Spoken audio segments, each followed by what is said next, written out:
गंभीर बीमारियों से पीड़ित मरीजों के लिए सरकार के द्वारा क्या योजनाएं बनाई गई हैं, उसके रोकथाम के लिए, हमारे गरीब जनता की मदद के लिए। अध्यक्ष जी, बड़ा ही निराशापूर्ण जवाब आया है। मुझे ऐसा प्रतीत होता है कि जब जब सत्र में पिछले 2.5 वर्षों में आपके विभाग के द्वारा जब भी प्रश्न पूछे गए हैं तो आपका एक सेम आंसर है कि हमने इतने जिला अस्पताल, इतने मेडिकल कॉलेज, इतनी डायलिसिस की मशीन, इतने एम्बुलेंस। अध्यक्ष जी, मेरा बड़ा ही स्पष्ट सा सवाल था, और अगर आपने ये बताया है कि आपके इतने जिला अस्पताल, इतने मेडिकल कॉलेजेस हैं, तो मैं इस सदन के माध्यम से जौनपुर से जो हमारा मेडिकल कॉलेज है उसकी कुछ पिक्चर है वो आपको दिखाना चाहूंगी कि जहां पे काला पानी तैर रहा है, जो बिल्डिंग्स हैं वो बनने से पहले खंडहर हो चुकी हैं, ये स्थिति है। और आप इसे गिना करके जवाब देना चाहते हैं कि आप अपने विभाग में क्या कार्य कर रहे हैं। मैं ये टेबल कर दूंगी अध्यक्ष जी, ताकि ये मंत्री जी के पास जो असली पिक्चर्स है वो पहुंचे और उन्हें पता चले कि जो बार बार आप ये कहते हैं कि हमने मेडिकल कॉलेजेस बना दिए, जिला अस्पताल बना दिए, उन जिला अस्पतालों और मेडिकल कॉलेजेस की क्या स्थिति है। कुछ दिन पहले वहां के बच्चे धरना दे रहे थे, जिन्हें हम देश का भविष्य और आगे मेडिकल कॉलेजेस में एज ए डॉक्टर देखने वाले हैं। आज उनके पास ना शुद्ध पेयजल है, ना बिजली है, ना पानी है। हम मरीजों को क्या ठीक करेंगे मंत्री जी? हमारे तो डॉक्टर बीमार हो रहे हैं, कभी डेंगू, कभी मलेरिया और कभी जॉन्डिस से। ये स्थिति है अध्यक्ष जी।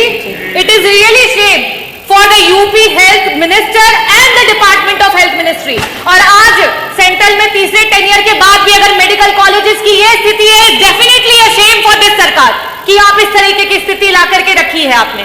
अध्यक्ष जी, जवाब में इन्हें ये देना चाहिए था कि गंभीर बीमारियों के लिए जो हमारे डॉक्टर्स होते हैं, चाहे वो पैलिएटिव मेडिसिन के डॉक्टर्स हो, चाहे आपके ऑन्को सर्जन्स हो, ऑन्कोलॉजिस्ट हो, गायनेकोलॉजिस्ट हो, न्यूरो एनेस्थीसिया डिपार्टमेंट के डॉक्टर्स हो, चाहे आपके कार्डियो सर्जन्स हो, सीटीवीएस के सर्जन्स हो, आपने कितने डॉक्टर्स को बढ़ा, कितने डॉक्टर्स को आपने बढ़ाया?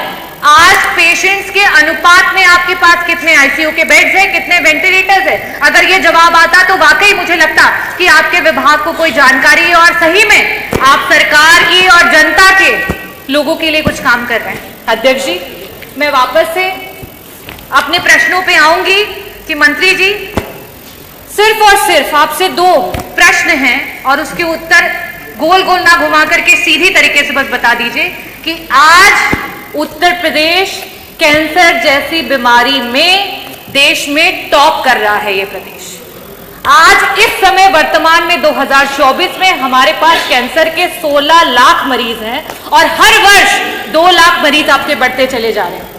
और इन गरीब मरीजों के पास ना तो पैसा है इलाज कराने के लिए और ना अस्पतालों में बेड्स। इन परिस्थितियों में अगर वो मरीज किसी प्राइवेट अस्पताल में जाता है, बड़ा बड़ा एस्टिमेट मिलता है। क्या सरकार कैंसर के सारे उत्तर प्रदेश के मरीजों को उनका जो एस्टिमेट जहां से भी बन करके आता है उसका एक मुश्त में पैसा उपलब्ध कराएगी कि नहीं कराएगी? मेरा दूसरा सवाल है मंत्री जी कि आज जब आपने जवाब नहीं दिया कि आपके पास सुपर स्पेशलिटी के डॉक्टर्स कितने बढ़ गए हैं, पेशेंट्स के अनुपात में वेंटिलेटर और आईसीयूज कितने हैं, तो इन परिस्थितियों में जितने भी आपके प्राइवेट उत्तर प्रदेश के हॉस्पिटल्स रन कर रहे हैं जहां पे वेंटिलेटर्स और आईसीयू की सुविधा उपलब्ध है, उनको पीपीपी मॉडल पे, सरकार तो पीपीपी मॉडल पे बहुत काम कर रही है, जगह जगह पर आप इसके बारे में एडवर्टीजमेंट करते रहते हैं। तो आईसीयू और वेंटिलेटर, क्योंकि ये ऐसे मरीज होते हैं, ब्रेन हैमरेज के मरीज होते हैं, इनके पास समय नहीं होता है।